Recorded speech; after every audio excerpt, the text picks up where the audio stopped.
Welcome to Puddle! Into this update, we're gonna tackle Chapter 6, Rocket. We're going to oversee the journey of a rocket, starting from the design to its launch in space, and finally the ejection and explosion of it all maybe? Who knows? We're just gonna have to see. So this chapter is probably the most schizophrenic chapter of the game, but in a good way, because it makes it so that there's close to no level in this chapter which plays and look like the same. In fact, the first time that I played this level, my mind was blown, because I honestly did not expect that you'd have to guide liquid through a blueprint. And yet, those red parts are gonna kill all of your liquid by turning it into a hex. And to say that the sewers are responsible for being able to build an engine that will go into outer space. And you also have all of these gears around which, even though they're in paper, they're still able to move. You don't even need to render things for them to truly exist. All you need is a pencil and your imagination. Welcome to a free fall into the 8. Yeah, we're gonna have to do a figure 8 in order to go through this little green arrow that highlights that you have to bring all of your liquid here in order to open the door. But this is where you see that whenever you bring enough liquid to the exit and it brings the level to an end, that it will create massive problems with the game. Most of the challenge into this level comes from bringing all of your liquid at the end of the level. This is a level that I failed multiple times before I did a successful run of it the first time. But hey, too bad that I didn't fail it this time around.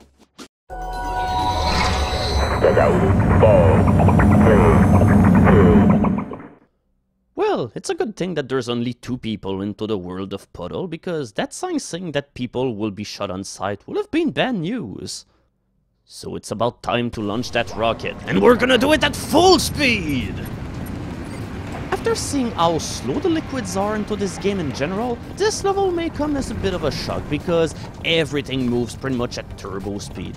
But at the same time, it makes it look a little bit more believable. But yeah, your liquid is drawn all the way downward and it is highly affected by gravity. So this entire level, you're not gonna have a whole lot of brakes. In fact, these are pretty much the only brakes that you'll have through the entire level. Now, your propellant fuel may be highly inflammable, but if it gets set on fire, at least you won't lose your entire patch to it. Unlike the oil from Chapter 3, where if one part of it got ignited, you would pretty much have to extinguish it all or lose it all to the flames. Oh, I'm sorry, did I say that this level had no brakes other than the vertical shaft? Well, there's your brake portion of the level. I really don't know why this section of the level is here, because there's really nothing happening right here. You just wait for the lights to flicker, indicating that the platform will tilt over and it will throw your liquid into the fire, but that's really easy to avoid. There's virtually no challenge into this one part, so that will be pretty much the weak point of this level. Or maybe this one section here where you pretty much do absolutely nothing for about 10 seconds. So essentially into this one level, you have to go fast, but not too much, because otherwise if you go really fast, you just end up falling into the fire stream, and that will permanently melt your propellant liquid out of existence.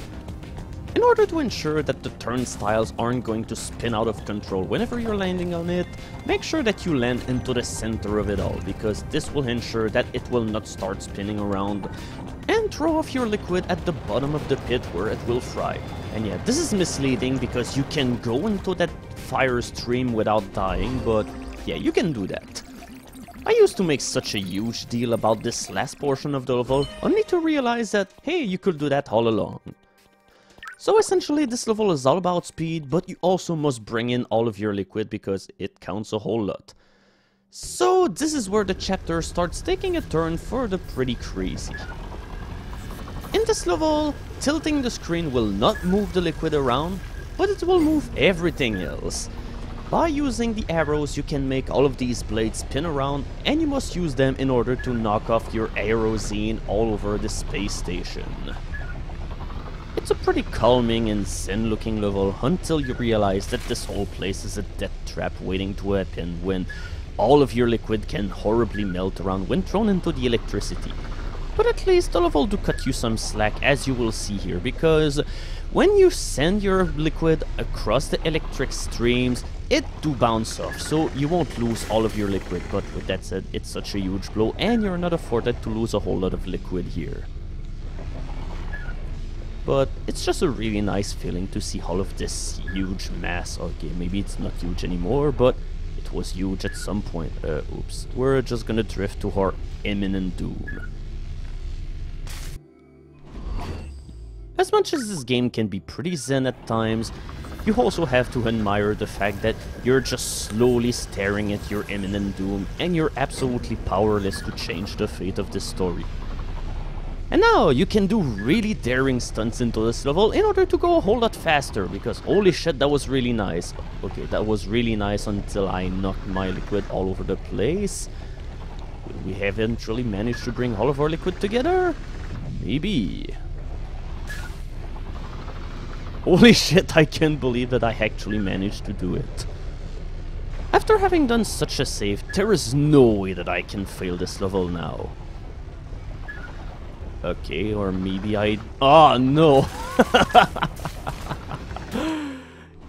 Yeah, even though that some attempts at this level may start out really well, you'll be amazed to see how quickly this entire level can spiral into a hellhole.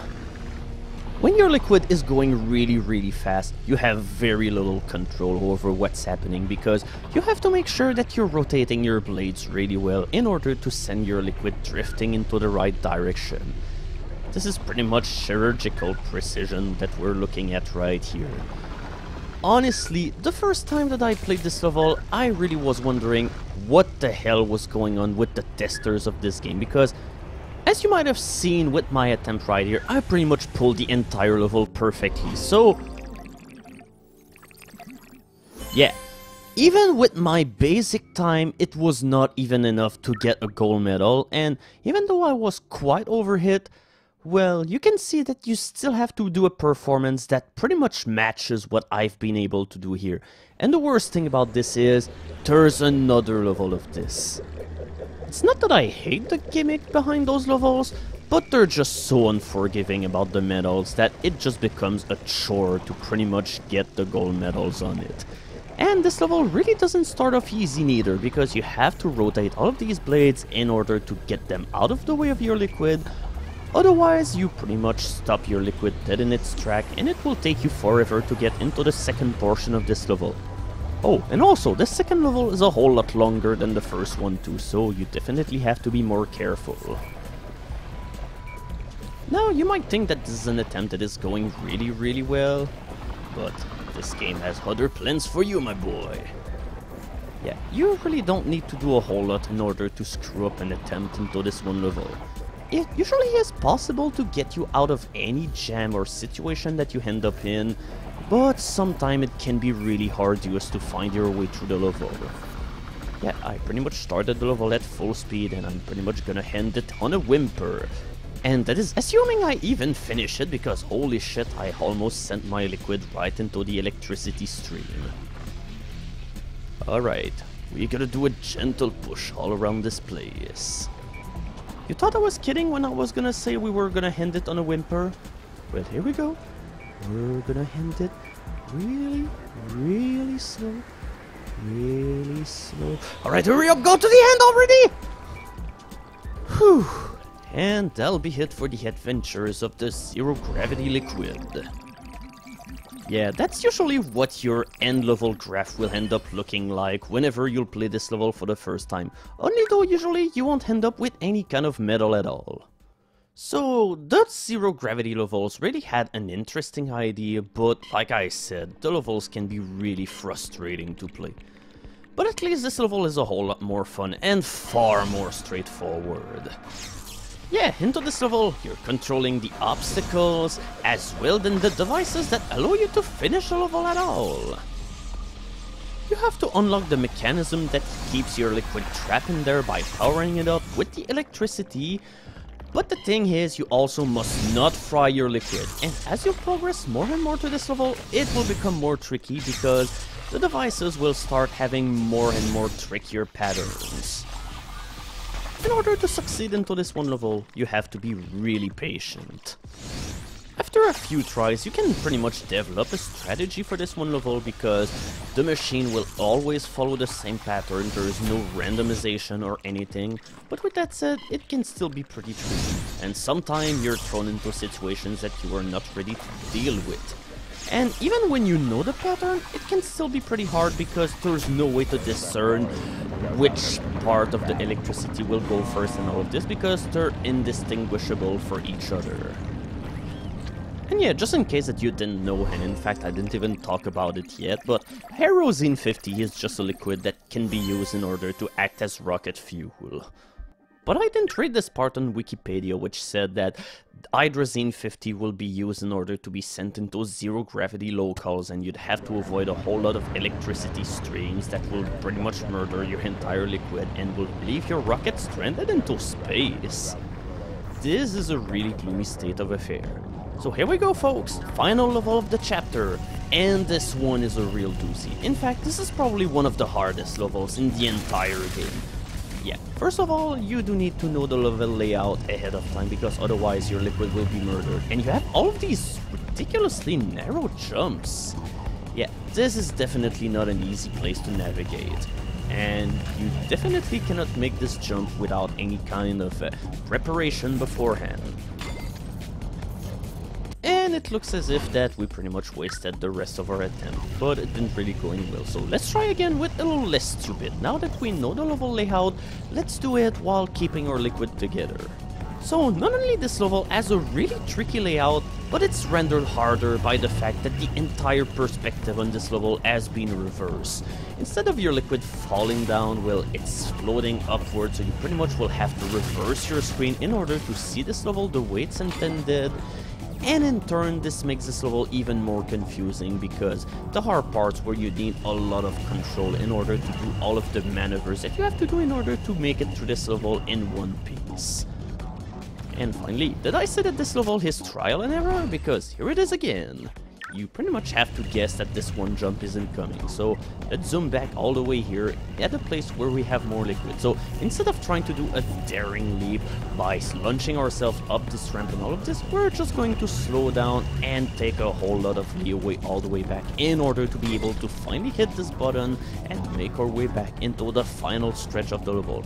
And also it's a good idea to group all of your liquid together before you do this final portion, because otherwise it may be hard to pretty much make it to the end, because you have to launch yourself in a pretty specific way.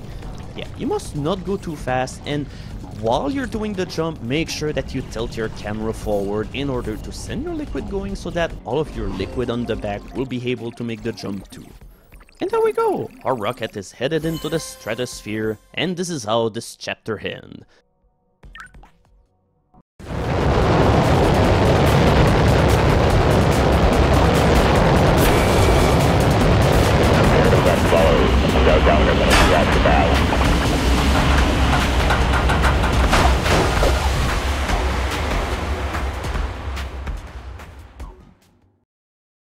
Oh, we'll get to control something that isn't liquid. We've got a capsule. But before we follow up the adventures of our falling capsule, it's time to take a look on the extreme difficulty differences in the chapter that we just played. The only notable difference into the first level is the fact that the red zones will kill off your liquid a whole lot faster. On normal, you could set them into them for quite some time and you will be in no danger, but here you don't have the same kind of luck. On normal, I pretty much will have lost nothing.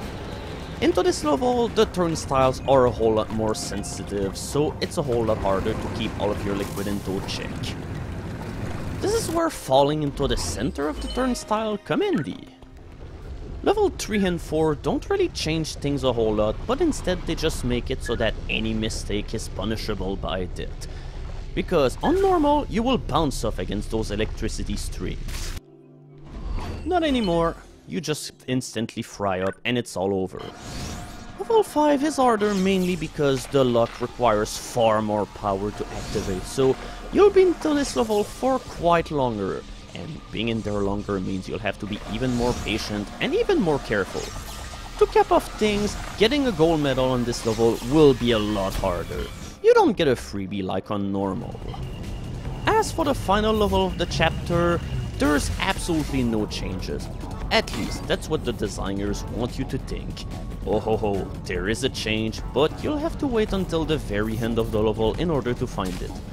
Now, I'd say I did a rather good job in overall. I brought a good mass of my liquid, I've been pretty swift about it, and holy shit, this graph is a whole lot more aggressive. You have to be a million times more faster in order to do this. I mean, with that time, I was way above the requirements in order to get a gold medal, and here I don't even get silver.